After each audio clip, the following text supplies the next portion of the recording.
This video is a bit longer than our usual videos, but the Darling River run had so much going on with it. There were so many different road conditions. So grab yourself your favourite drink, sit back and enjoy the ride. Cheers. Cheers. We're heading to Louth. We're currently on the Bourke Wilcannia road, and it is a mixture of sealed and unsealed road. Both roads are very good to drive on. Pete's sitting on this on about 85 to 90, and we haven't had to drop our tyres. The road is in really, really good condition, and so is the bitumen road.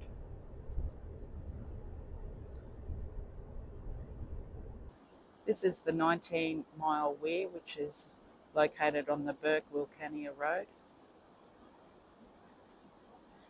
We actually like to stop and have a look at the weirs.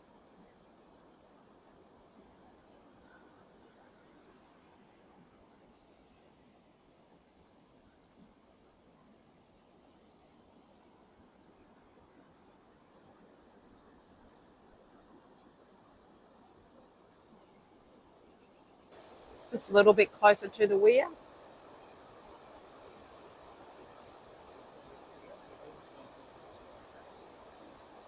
No, Pete said we can walk down the hill, but I think I'll give it a pass.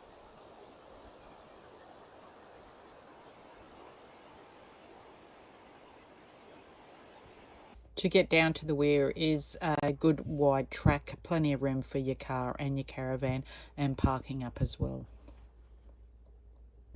We are still continuing along the Bourke Wilcannia road, and so far the majority of the road has been unsealed, but it's been really good, and it's always really pretty when you're driving on this reddish stuff. Well, I can see bitumen coming up ahead.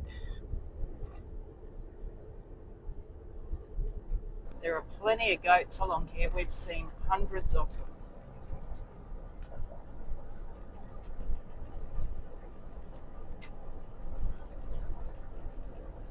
We thought we'd check out the Jandra camping area.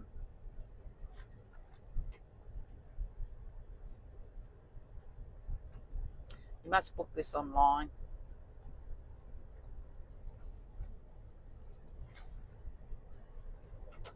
It's been an excellent track-in. It's managed by the Parks and Wildlife here of New South Wales.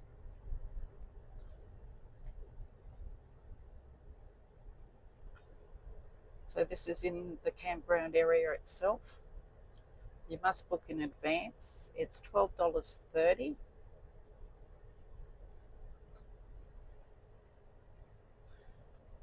Looks like they've got some dump toilets and also a place to sit and have a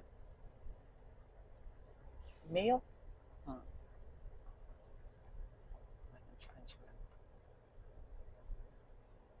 It's right on the river. This was the car that we saw in town.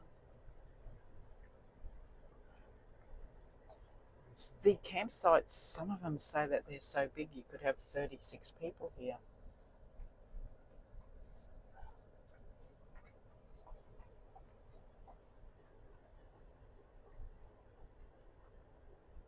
We thought we'd have a quick stop and have a look. They've got a barbecue area there, gas barbecues. And there is a drop toilet over to the side there.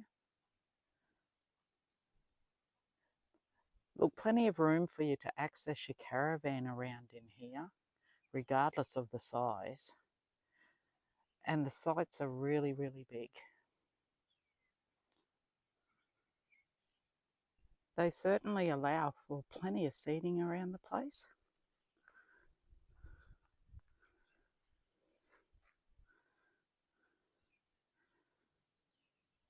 This is really good. So it's got a little bit rocky on the main road there, so Pete's just jumped off to the side here where it's a lot smoother. Got a little whirlwind sitting in front there.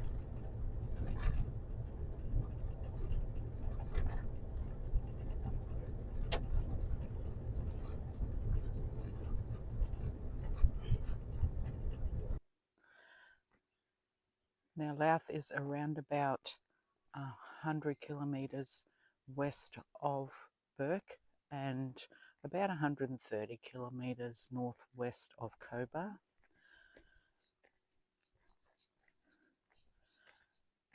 And it is famous for its races that it has here in August, and they get about 5,000 people here. I don't know where they put them all up. So here we are, right on the edge of the Darling River. This is a free camp, and like I said, there's only bins here. You can have campfires.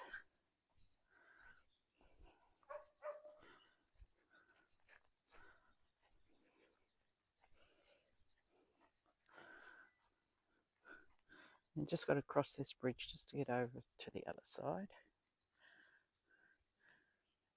Now the river's extremely muddy looking at the moment. They did have floods through here just about a week and a half ago.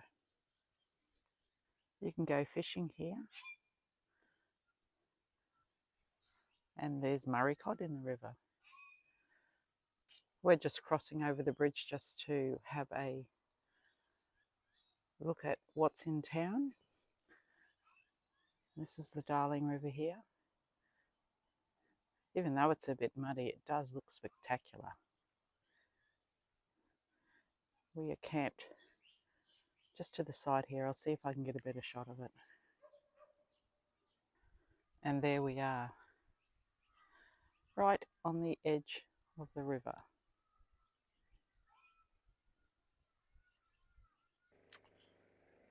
Some very nice tennis courts here. Looks like you can camp up here as well. Now, I'm not sure what the gist is, but I think this is free along here.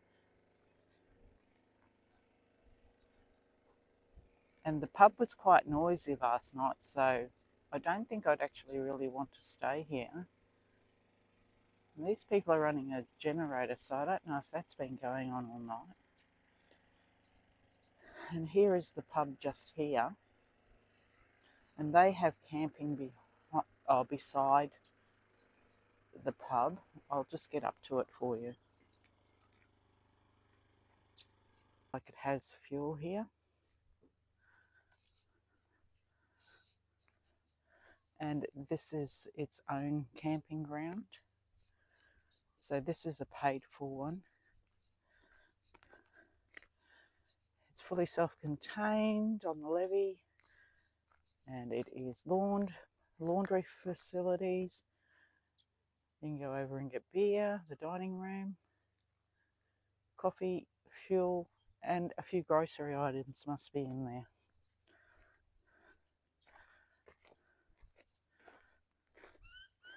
So this is quite nice if you want to be on the grass. And a couple of cabins are here. And they've got toilets and showers and stuff over in this little building here. The pub has a beer garden. And as you can see, it's situated right on the Darling River as well.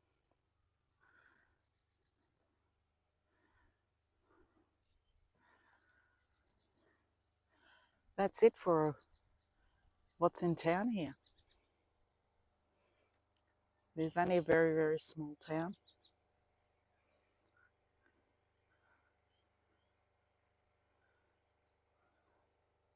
You can hear the birds all chirping around. And there's some wild goats around here too. I've heard them this morning. But they don't bother you.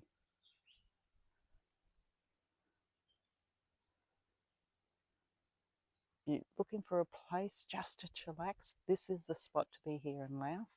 Sit on the river, do some fishing, just take in the fresh country air, and at night time, good old country campfire is the way to go. The Louth Town Common is in Louth, New South Wales. It's free camping. You must be self-contained only.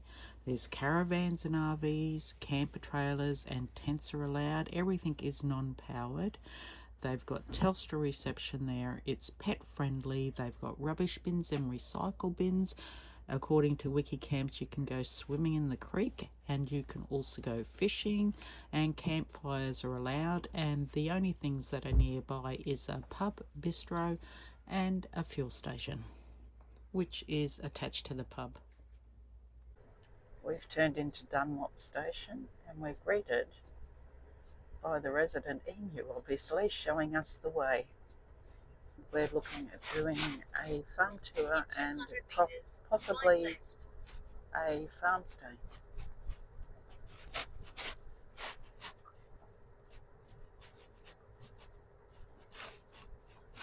So we went and checked in at the main house there, and they are now going to take us down to where we're going to be camping for the night, and then we'll make our way back here for the tour that begins around about 11:15, something around there.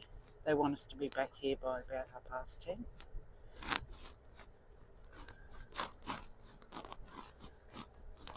This whole area was ours last night.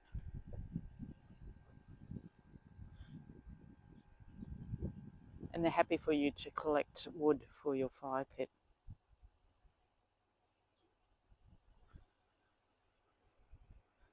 It's also pet friendly.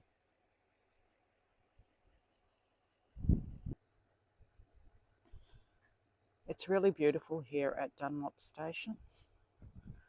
Plenty of room. They give you a fire pit, which was great last night. You could come here in groups. It's so big they pop you in a spot.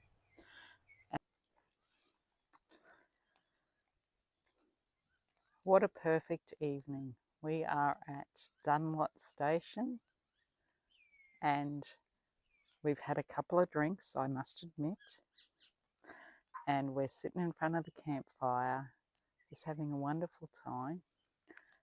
We've got the Darling River just below us here,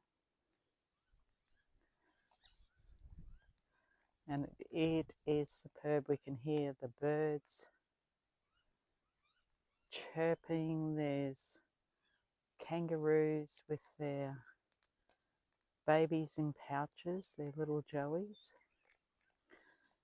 Some of the most amazing gum trees are growing on the sides of the river here with their root structures, and my God, I don't know how many years old these things are. Just fabulous.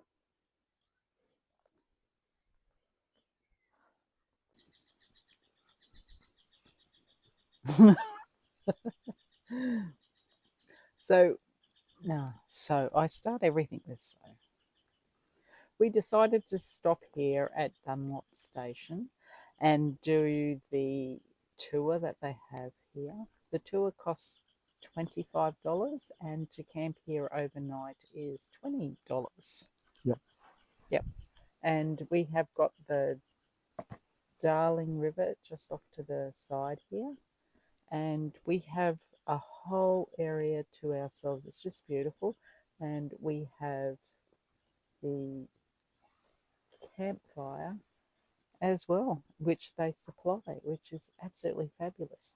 Now, we did the tour today and learnt everything about the history of the Dunlop Station, and it was absolutely fascinating. So we're going to tell you just a little bit about it. We're just skirt around the edges of it. If you're ever in this area, I just suggest stop at the station here and do the tour. Even if you don't want to stop here and camp the night, just do the tour. It is absolutely fascinating. I'm just imagining sitting here on the riverbank where you can see the river here. So what time was the tour today? the tour was at 11 o'clock today. You want to be here by about 10:30, and they supply you with morning tea, which is some bickies and cakes and as much coffee and tea as you can drink. Huge. Yes, and they tell you about the history of the place, and it went for about 2.5 hours for $25. 2.5 hours of history about what happened in this region was just absolutely amazing. Come and do it. That's all I can say is come and do it. We're sitting right here on the Darling River, and we're looking back in time and thinking about the time that the paddle steamers came down the river here, and they had, what was it, 1,700 bales of Wool.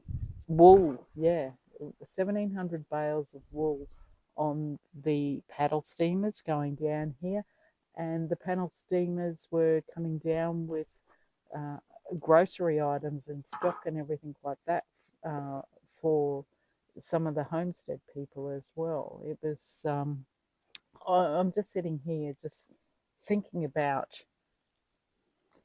what went back in 100 years ago. It's just fascinating to see and fascinating to envision. That's it. That's it. Dunlop Station is around about 15 minutes from Louth. It is paid camping, so it's about $20 per night. You must be self-contained. They accept caravans, RVs, camper trailers and tents. Everything is non-powered. It is pet friendly. You can swim in the river if that's what you like to do. There is fishing, and you can have campfires in the pits that they supply only. And the pub bistro and the fuel station are in Louth. We're on the Terrell Road. We've been travelling on it from Louth. We're going to go down to Tilpa. Now, the first part of the road was all sealed all the way to the Trilby station, and then it turned into unsealed road. So the unsealed road there was pretty good for a couple of K, but now it's down to this thinner, rougher stuff. A few rocks around. Just had to slow down a little bit. It's still quite manageable. But I just thought I'd show you what the road was like on this side.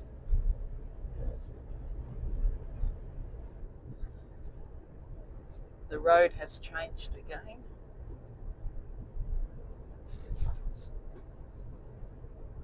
Just completely different.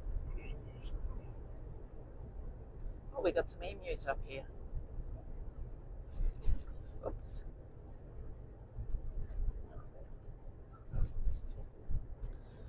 You certainly wouldn't be on this road in the wet weather.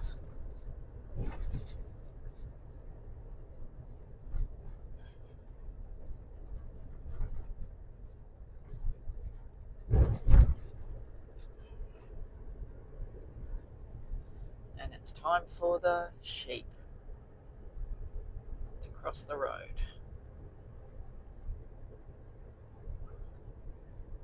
There's some more up further.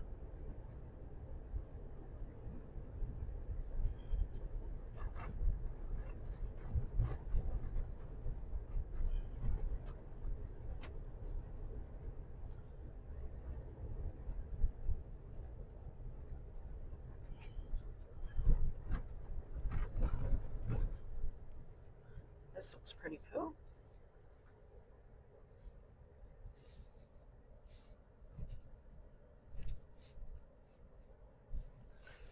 On Pete's side.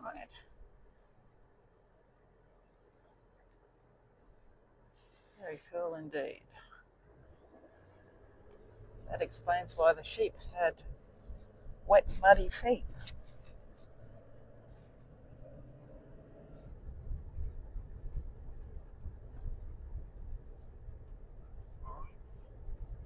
Yeah, there's a few of them.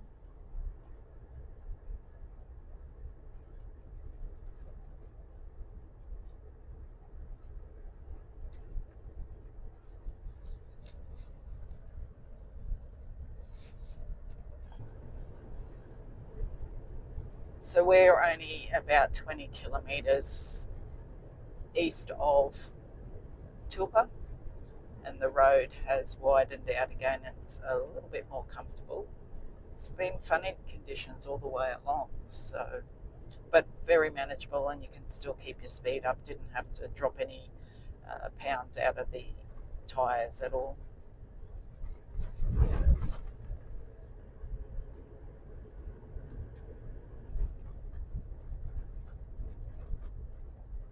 We are at Tilpa, village on the floodplain. It's the free camp over there now, I think. The village of Tilpa grew at the junction of the Paroo and Bourke roads, a crossing place for stock. The road junction eventually became the site for a telegraph office and pub, the later boasting menu items that included goat and galah. It was a frequent stopping point for the riverboats plying the river trade in the 1880s and 90s. Tilpa, and we are at Tilpa Weir. Camped here tonight, and it is a freezing 7.5 degrees this morning. Tad nippy, not too bad in the sun, but this wind just goes straight through you. Let's go check out the weir. We are camped off to the side here, right on the edge of the Darling River. They've got some really good sites around here. Everything here is free. There's no amenities, all the usual. Bit muddy down there. They did have the floods here it'd be about 2 weeks ago now. So that's a nice spot. Most of the spots are under the trees, so that's why we've camped off to the side.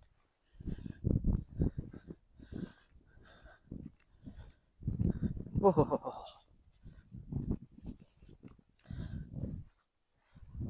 Pete's just coming up to another spot in front of us, which is a really nice spot as well. You've got to watch the low branches on these trees if you've got a really high caravan like ours when you come through.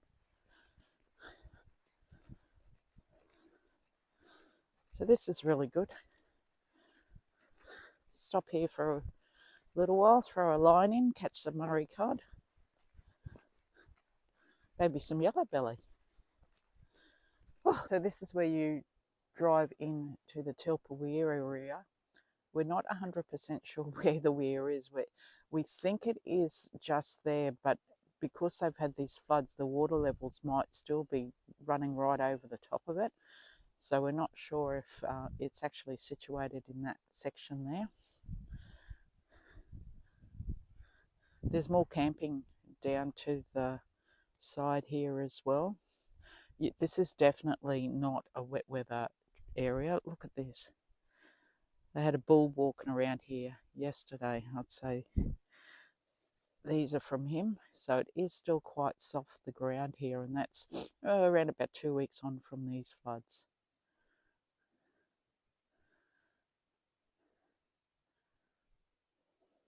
It is very pretty here. If you can get down here and have a camp for a stopover, it definitely is a spot where you want to come to.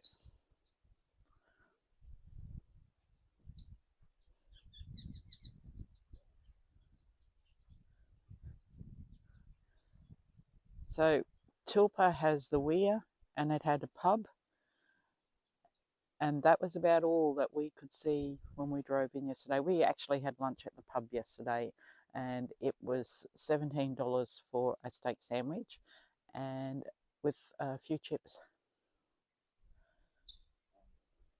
Look at this grey soil. It just sticks like glue. Not fun to get on your tyres. Ugh. Peter navigating himself out of here,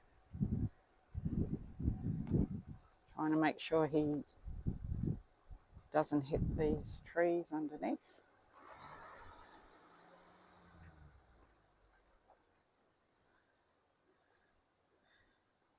So he just reversed back just a bit so he could get the car over a little bit to make it easy for him to navigate.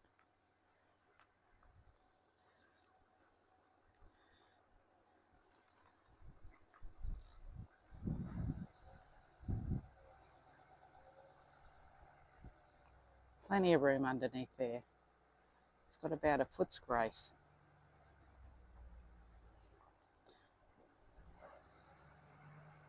The height of the caravans are around about 3.3,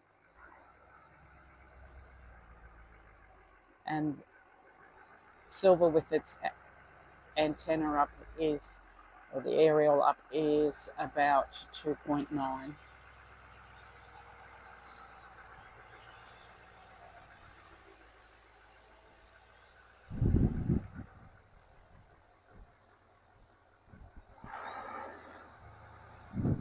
I hate this part. I hate seeing the caravan go on any sort of angle.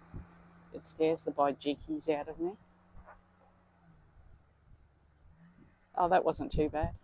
Oh, it does. It makes me sick.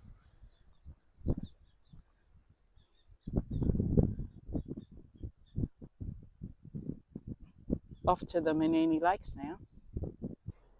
I thought I'd point out these couple of white rocks that are sitting there. They're a really good point of interest for showing where you need to turn off the road, because it did help us out a bit yesterday to be able to find the weir road. I thought I'd mention before we leave this town, they do have an IOR here, but it is a touch tag one, so you can't actually use it. It's probably more for the trucks that may come through. And I'm not sure if that diesel bales is working. I know they do have the unleaded one just sitting off to the side over here, but I think she said it had no fuel at the moment. I certainly wouldn't be relying on this place to pick fuel up from, that's for sure. If you're looking at staying at the Tilpa Weir in Tilpa, it's on the eastern side of the Darling River, and it's probably only 10 minutes away from the pub. So it is free camping. You must be self-contained. You can have caravans, RVs, camper trailers and tents. It's all non-powered. Pets are welcome. You can go swimming in the river, and there would be some good fishing to be had, and also some great campfires on the edge of the banks there. And as I said, the pub bistro is around about 10 minutes from there, and I certainly wouldn't be relying on getting my fuel there just in case they have run out.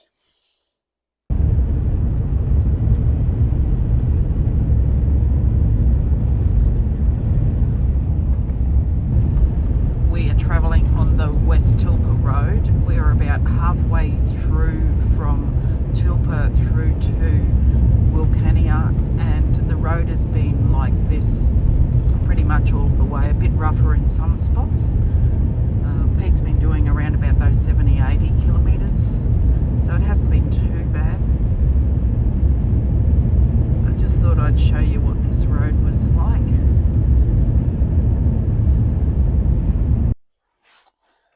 Well, that took us about 2 hours to travel along the West Tilpa Road from Tilpa to Wilcannia. It was all unsealed road, and it was quite bumpy. I'd just about had enough of it by the time we got here. And we're just stopping here to fuel up and empty the toilet and fill the van up with some water. So right on the toilet block, there's drinking water that's available.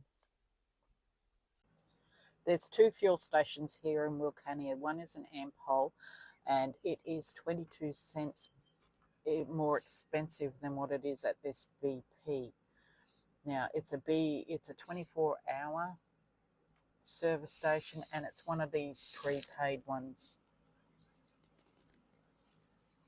So that's a significant saving per litre, 22 cents.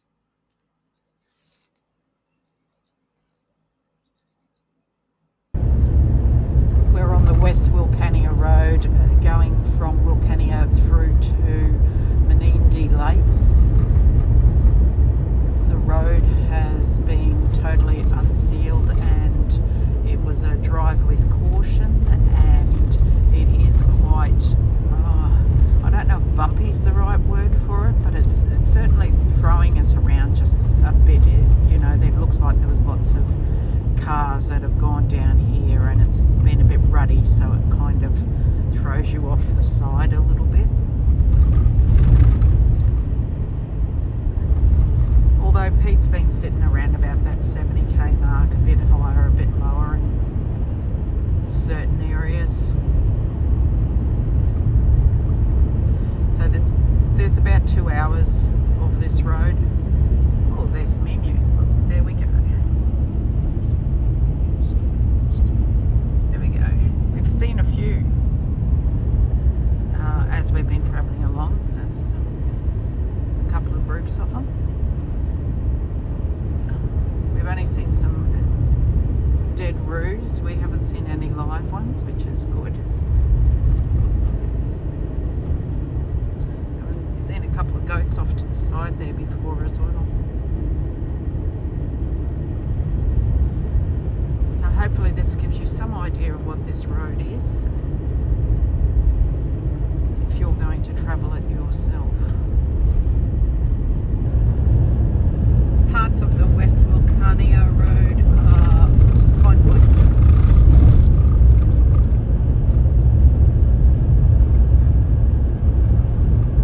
Pete's travelling probably about anything from 70 to 80. Oh, this is our second car we've passed. Oh, and a caravan coming up.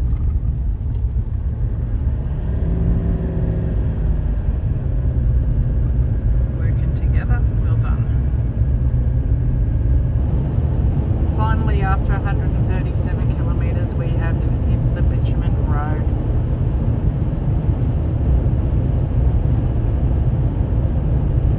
Not much further now to get to Menindee Lakes. 20k? 20k? Okay. So this is Lake Pamamaroo. It's very, very, very nice here. Off the sides of the road, you can just camp up. There's cuttings down. You can be as secluded as you want. You can be shaded as you want. You can be out in the open here like we are.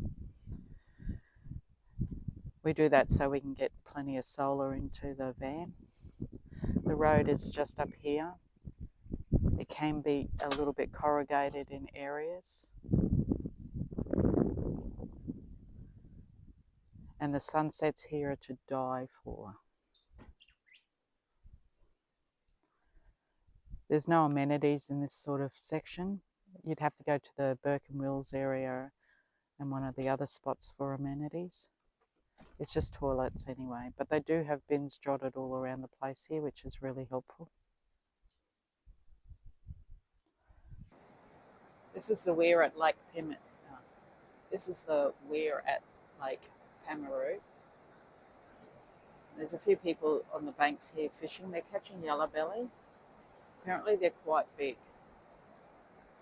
There's a few pelicans swimming around near the rocks there doing a spot of fishing as well. Water's really running hard out of there. Probably due to those floods that they just had here just recently.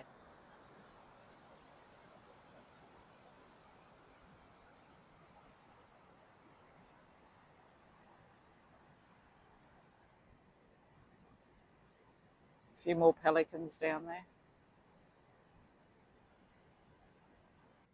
Looks like this fella's got himself a fish. There we go.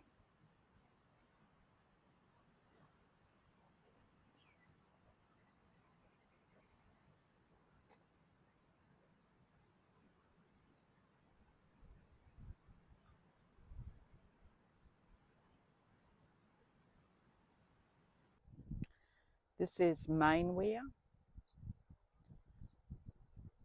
as opposed to the other one, which is the Lake Pamamaroo weir. And this area here is called Carp Hole, and apparently you can fish for carp here. But once you catch them, you've got to throw them out on the bank near a tree, since they want to get rid of that species or decrease it as much as they can. Apparently you can't miss, so there must be stacks and stacks in there.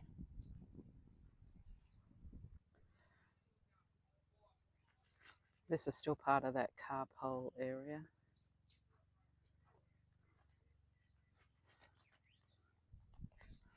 It is very nice down here. I still like the sunsets. The fellas are already into the beers. I guess it is 10 o'clock somewhere in the world, isn't it? The Bourke and Wills camping area has got a couple of tables you can sit up and have your lunch. They've also got some amenities and some bins. They also had some non-potable water as well. This tree marks the site of one of the camping places of the Bourke and Wills expedition. While the advance party under Bourke's leadership proceeded to Cooper's Creek and continued the journey toward the Gulf of Carpentaria, the base party was camped at this spot from the 19th of October 1860 to 26th of January 1861.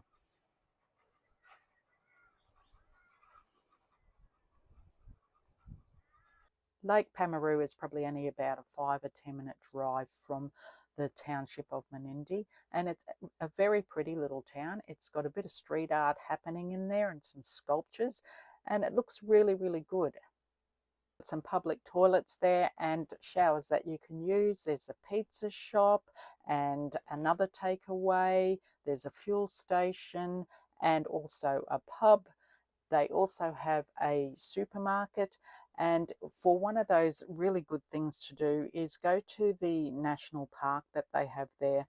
It's a fantastic drive and there's a lot of history within there, and it is an honour system, so it is a fee to get in, and that costs you $8, and you just fill in the information and you pop that into the box. Our last night at Menindee, and the sunset puts on another outstanding display for us. Lake Pamamaroo lights up in molten gold and is a breathtaking spectacle. As the sun dips below the horizon, light spills like magic, painting the world in colours too perfect to name. Put Lake Pamamaroo on your bucket list, where time slows and the sunset wraps the world in wonder that you'll never forget. Lake Pamamaroo in Menindee in New South Wales, it was free camping and you must be self-contained. You could have caravans, RVs, camper trailers, tents. Everything was non-powered. There are some toilets at the Bourke and Wills campground. It is pet friendly. They do have rubbish bins around the place. You can go swimming in the lake, and fishing and also campfires are allowed. Now, there are some other services in Menindee, which was the pub, bistro, takeaway shops, fuel station, supermarket, toilet dump station, drinking water. There were showers and also public toilets. We started this journey in Bourke.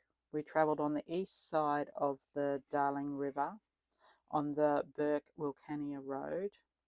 This is about where we stopped to have a look at Weir 19, and then we continued on that Bourke-Wilcannia Road until we got to Louth. This is where we crossed the Darling River and we stayed at the town common for one night. We then continued on the Tyrrell Road and we went about 20 kilometres, and that's where we came across Dunlop Station, which we decided to stay there for the night. And then we continued along the Tyrrell Road until we got to Tilpa. This is where we crossed the river once again, and we stayed at the weir. So we were there for one night. We jumped back across to the west side of the river and we drove on the West Tilpa Road all the way down until we got to Wilcannia.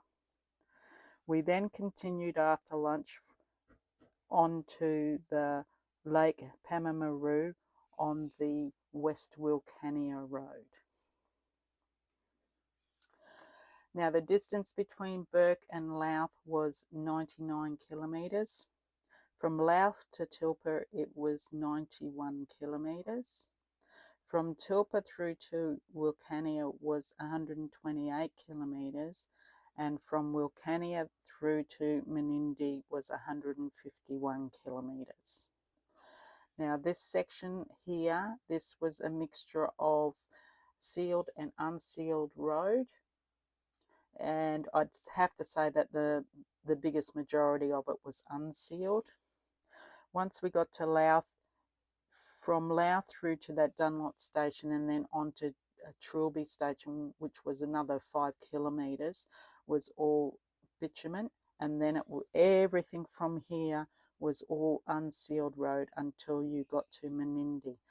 Now, some of it was a little bit like a goat track, but it was still pretty good to drive on, and considering they'd only had the floods about 2 weeks beforehand, the road was in really good condition. It didn't affect our caravan car in any way, shape or form, so it was really quite good driving on all that way on the unsealed road. So if you're looking at doing that, I highly suggest, don't hesitate, get on it and enjoy your trip. I hope this information has helped you out. If you are enjoying our videos, please like and subscribe. We'll see you in the next episode of The Travelling Trooper.